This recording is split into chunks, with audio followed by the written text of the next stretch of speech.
সংবাদ শিরোনাম জানিয়ে দেব এই মুহূর্তে হাতে পাওয়া সর্বশেষ গুরুত্বপূর্ণ আপডেট। বাংলা সংবাদ শুরুতেই থাকছে, সাঈদীকে হাসপাতালে পরিকল্পিতভাবে হত্যা করেন শেখ হাসিনা। বাংলাদেশ জামায়াতে ইসলামী নোয়াখালী জেলা সেক্রেটারি মৌলানা বুরহানুদ্দিন বলেছেন, শেখ হাসিনা যখন বুঝতে পেরেছে আর বেশি দিন ক্ষমতা নেই, তখন মৌলানা দেলোয়ার হোসেন সাঈদীকে সুস্থ অবস্থায় জেল থেকে হাসপাতালে এনে ইনজেকশন দিয়ে পরিকল্পিতভাবে হত্যা করেছে।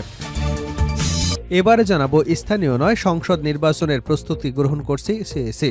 প্রধান নির্বাচন কমিশনার এএমএম নাসিরউদ্দিন বলেছেন, বড় রাজনৈতিক দলগুলো প্রথম থেকেই দাবি করে আসছে জাতীয় সংসদ নির্বাচন। তারা স্থানীয় সরকার নির্বাচনের কথা বলেনি, তাই স্থানীয় সরকার নির্বাচন নয় বরং জাতীয় সংসদ নির্বাচনের প্রস্তুতি গ্রহণ করেছে। জানাবো, রিজার্ভ চুরির অর্থ ফেরাতে ফিলিপাইনের সহযোগিতা চাইলেন রাষ্ট্রপতি। বাংলাদেশ ব্যাংকে রিজার্ভ চুরির সম্পূর্ণ অর্থ দেশে ফিরিয়ে আনতে ফিলিপাইনের সহযোগিতা কামনা করেছেন রাষ্ট্রপতি মোহাম্মদ শাহাবুদ্দিন। এদিকে ৫৫ বছর বয়সে বাগদান সম্পন্ন করলেন সোহেল তাজ।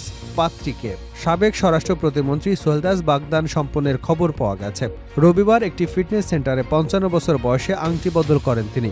সম্প্রতি সামাজিক যোগাযোগ মাধ্যম ফেসবুকে শেয়ার করা একটি ভিডিও চিত্রে দেখা গেছে সোহেল তাজ হাঁটু গেড়ে কনের হাতে আংটি পরিয়ে দিচ্ছেন। এ সময় উপস্থিত সবাই উচ্ছ্বাস প্রকাশ করেন। এবারে থাকছে ৭১-এর মুক্তিযুদ্ধের সঙ্গে ২৪-এর তুলনা চলে না ভিপি নূর।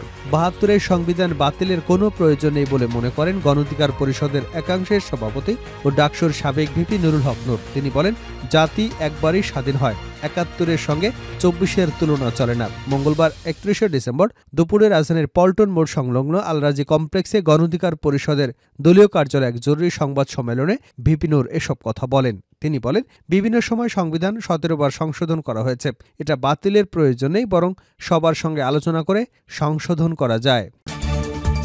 এবং সর্বশেষ জানাবো আন্তর্জাতিক সংবাদ, ইউক্রেন যুদ্ধ আরও ১০ বছর চলবে।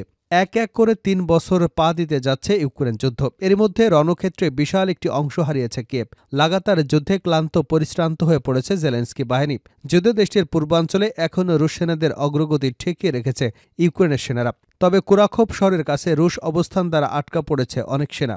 এতক্ষণ শিরোনাম শুনছিলেন, এবার বিস্তারিত।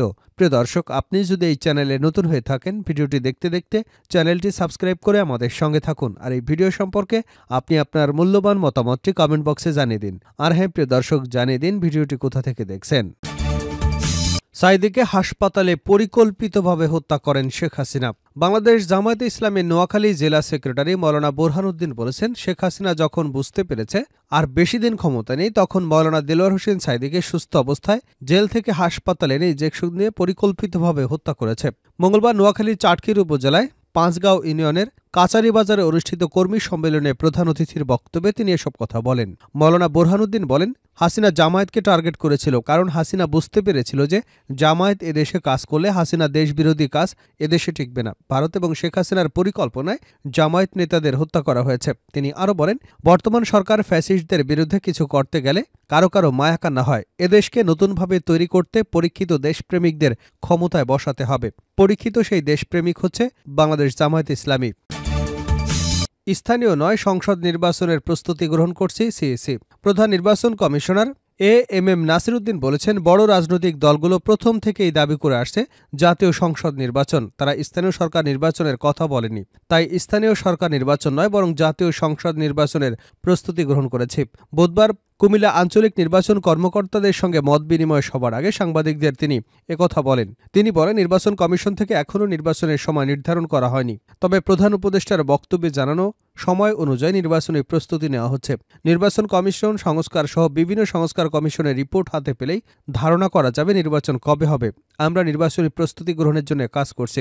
সুষ্ঠু এবং গ্রহণযোগ্য নির্বাচন করতে নির্বাচন কমিশন জাতির কাছে প্রতিশ্রুতিবদ্ধ বলে জানান প্রধান নির্বাচন কমিশনার। রিজার্ভ চুরির অর্থ ফেরাতে ফিলিপাইনের সহযোগিতা চাইলেন রাষ্ট্রপতি। বাংলাদেশ ব্যাংকের রিজার্ভ চুরির সম্পূর্ণ অর্থ দেশে ফিরিয়ে আনতে ফিলিপাইনের সহযোগিতা কামনা করেছেন রাষ্ট্রপতি মোহাম্মদ শাহাবুদ্দিন। মঙ্গলবার বঙ্গভবনে বাংলাদেশে নবনিযুক্ত ফিলিপাইনের রাষ্ট্রদূত নিনা পাদিলা কেংলেট তার পরিচয়পত্র পেশকালে রাষ্ট্রপতি এই সহযোগিতা চান। পরে রাষ্ট্রপতির প্রেস সচিব মোহাম্মদ সারওয়ার আলম সাংবাদিকদের ব্রিফ করেন। রাষ্ট্রপ্রধান বলেন, ২০১৬ সালে বাংলাদেশ ব্যাংকে চুরি হওয়া $৮১ মিলিয়ন মধ্যে $১৫ মিলিয়ন ইতিমধ্যেই উদ্ধার করা হয়েছে। এ বিষয়ে সহযোগিতার জন্য ফিলিপাইনের সরকারকে ধন্যবাদ জানান তিনি। রাষ্ট্রপতি আশা করেন বাকি অর্থ যত শিগগিরই সম্ভব দেশে ফিরিয়ে আনতে এবং সহযোগিতা অব্যাহত থাকবে। নতুন রাষ্ট্রদূতকে স্বাগত জানিয়ে রাষ্ট্রপতি বলেন, বাংলাদেশ সবসময় ফিলিপাইনের সাথে বন্ধুত্বপূর্ণ সম্পর্কে খুবই গুরুত্ব দেয়। বাংলাদেশ এবং ফিলিপাইনের দ্বিপাক্ষীয় সহযোগিতা জোরদার করতে যৌথভাবে কাজ করার কথা বলেন তিনি। বাংলাদেশ ও ফিলিপাইনের মধ্যে বাণিজ্য বিনিয়োগ বৃদ্ধির যথেষ্ট সম্ভাবনা রয়েছে উল্লেখ করে রাষ্ট্রপতি বাংলাদেশ থেকে তৈরি পোশাক, হিমায়িত খাদ্য, ঔষধ, মাঝারি আকৃতির সমুদ্রগামী জাহাজসহ বিভিন্ন আন্তর্জাতিক মানের পণ্য আমদানি করতে ফিলিপাইনের প্রতি আহ্বান জানান। মিয়ানমার থেকে জোরপূর্বক বাস্তুচ্যুত রোহিঙ্গাদের তাদের নিজ দেশে ফেরত পাঠাতে ফিলিপাইনের সহযোগিতা কামনা করেন রাষ্ট্রপতি। মোহাম্মদ শাহাবুদ্দিন বাংলাদেশকে আসিয়ানের সেক্টরাল ডায়ালগ পার্টনার নির্বাচিত করতে ফিলিপাইনের সমর্থন কামনা করেন। নতুন রাষ্ট্রদূতের দায়িত্ব পালনে রাষ্ট্রপতির সার্বিক সহযোগিতা কামনা করেন। তিনি আগামী দিনে দ্বিপাক্ষিক সম্পর্ক উন্নয়নের পাশাপাশি বাণিজ্য বিনিয়োগ বাড়াতেও কাজ করবেন। এর আগে বঙ্গভবনে পৌঁছলে প্রেসিডেন্ট গার্ড রেজিমেন্টের একটি চৌকস অশ্বারোহী দল রাষ্ট্রদূতকে আনুষ্ঠানিকভাবে গার্ড অব অনার প্রদান করেন। ৫৫ বছর বয়সে বাগদান সম্পন্ন করলেন সোহেল তাজ পাত্রীকে। সাবেক স্বরাষ্ট্র প্রতিমন্ত্রী সোহেল তাজ বাগদান সম্পন্নের খবর পাওয়া গেছে। গত রবিবার একটি ফিটনেস সেন্টারে ৫৫ বছর বয়সে আংটি বদল করেন তিনি। সম্প্রতি যোগাযোগ মাধ্যম ফেসবুকে শেয়ার করা একটি ভিডিও চিত্রে দেখা যায় সোহেল তাজ হাঁটু গেড়ে কনের হাতে আংটি পরিয়ে দিচ্ছেন। এ সময় উপস্থিত সবাই উচ্ছ্বাস প্রকাশ করেন। তারা হাততালি দিয়ে মুহূর্তটি উদযাপন করেন। সোহেল তাজ শহীদ তাজউদ্দিন আহমেদের ছেলে। কনে হলেন আয়রন গ্যালখ্যাত শিমু সোহেল তাজের ইনস্পায়ার ফিটনেস সেন্টারের ট্রেনার। বাংলাদেশের রাজনীতিতে সোহেল তাজ একজন উল্লেখযোগ্য ব্যক্তিত্ব। সাবেক স্বরাষ্ট্র প্রতিমন্ত্রী হিসেবে দায়িত্ব পালন করেছেন তিনি। পরবর্তীতে ফিটনেস নিয়ে সচেতনতা বাড়াতে সক্রিয় ভূমিকা রেখেছেন। শেষ করছে আন্তর্জাতিক সংবাদ দেব। ইউক্রেন যুদ্ধ আরও ১০ বছর চলবে। এক এক করে ৩ বছরে পা দিতে যাচ্ছে ইউক্রেন যুদ্ধ। এর মধ্যে রণক্ষেত্রে বিশাল একটি অংশ হারিয়েছে কিয়েভ। লাগাতার যুদ্ধে ক্লান্ত পরিশ্রান্ত হয়ে পড়েছে জেলেনস্কি বাহিনী। যদিও দেশটির পূর্বাঞ্চলে এখনও রুশ সেনাদের অগ্রগতি ঠেকিয়ে রাখে ইউক্রেনের সেনারা। তবে কুরাকোভ শহরের কাছে রুশ অবস্থান দ্বারা আটকা পড়েছে অনেক সেনা। অন্যদিকে আগামী মাসে মার্কিন প্রেসিডেন্ট হিসেবে যুদ্ধবিরোধী ট্রাম্পের ক্ষমতা গ্রহণে কিয়েভের সামরিক সক্ষমতাকে আরও সংকুচিত করবার আশঙ্কা করা হচ্ছে। এমন পরিস্থিতিতে প্রশ্ন উঠছে, আরও কি ১ বছর যুদ্ধ চালিয়ে যেতে পারবে ইউক্রেন? সম্প্রতি ইউক্রেন যুদ্ধের সর্বশেষ পরিস্থিতি নিয়ে একটি প্রতিবেদন প্রকাশ করেছে বার্তা সংস্থা বিবিসি।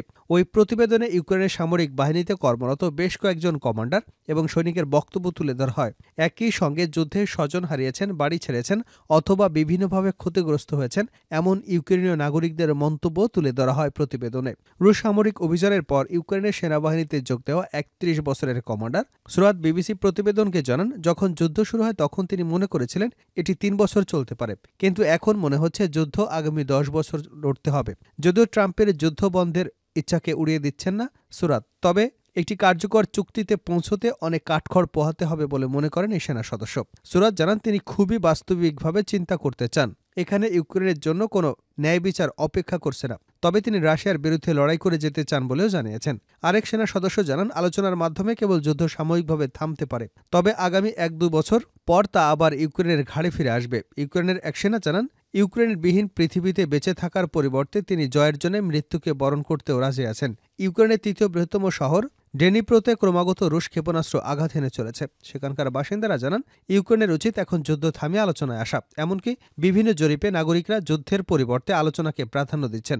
বিশেষ করে নারীরা মনে করছেন এই যুদ্ধে সাময়িকভাবে কেউই বিজয়ী হবে না। ডেনিস নামের একজন নারী বলেন, ইউক্রেনে হতাহতের প্রকৃত সংখ্যা সরকারিভাবে স্বীকার করা সংখ্যার চেয়েও অনেক বেশি। তিনি মনে করেন যুদ্ধে ৪ লাখেরও বেশি ইউক্রেনীয় নিহত এবং আহত হয়েছেন। তিনি বিশ্বাস করেন আরও বেশি মানুষের মৃত্যুর সমস্যার সমাধান করবে না। তিনি বলেন, আমরা যুদ্ধবিরতি চাই, আমরা আরও অনেক বছর ধরে যুদ্ধ চালাতে পারব না। বলা হচ্ছে উভয় পক্ষের আলোচনায় ইউক্রেনের নারীদের সবচেয়ে বেশি ত্যাগ স্বীকার করতে হবে, যারা যুদ্ধে তাদের বাবা মা, স্বামী, সন্তানদের হারিয়েছেন। তারা মনে করছেন এমনকি শান্তির জন্য ইউক্রেনকে তার ভূমি রাশিয়ার কাছে ছেড়ে দিতে হতে পারে।